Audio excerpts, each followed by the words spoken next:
баршаңызға сәлем.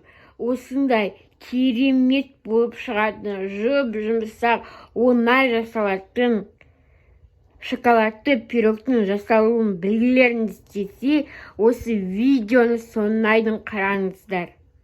Сіздерге міндетті түрде жасап көруге кеңес беремін. Өте керемет болып шығады. Ортасы осылай көтеріледі. Өте керемет әрі өте дәмді болып шығады. Оп-оңай жасалатын пирог.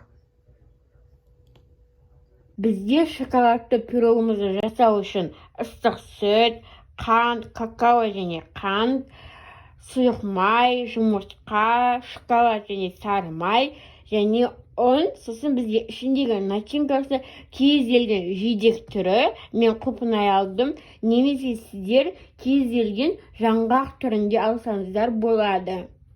Бізде мұнда шоколад пен май бізде сыртына құюға арналған.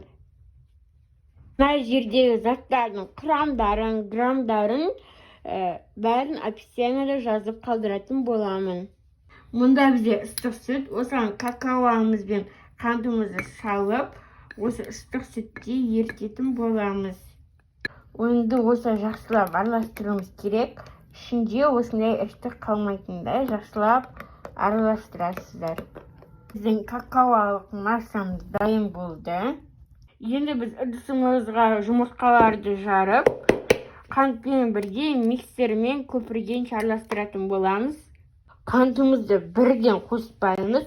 Аз-аздан қоса отырып, миксердің аз жылдамдығынан жоғары жылдамдығына көтере отырып қозғаймыз. Сонда жұмыртқамыз жақсы көтерілетін болады.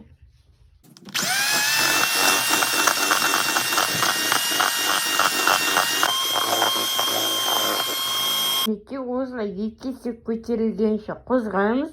Енді кезекте майымызды қосатын боламыз. Сұйық май. Енді тағы жақсылап қозғаймыз. Бір 10 секунд қозғасаңыздар жеткілікті. Кезекте жаңағы какаолы массамызды құятын боламыз. Какаолы массамызды құйған соң тағы бір 10 секундтай ғана араластырып жібереміз. Ендігі кезекте ұнымызды аз-аздан қосып отырып, үшке бөліп қосамыз.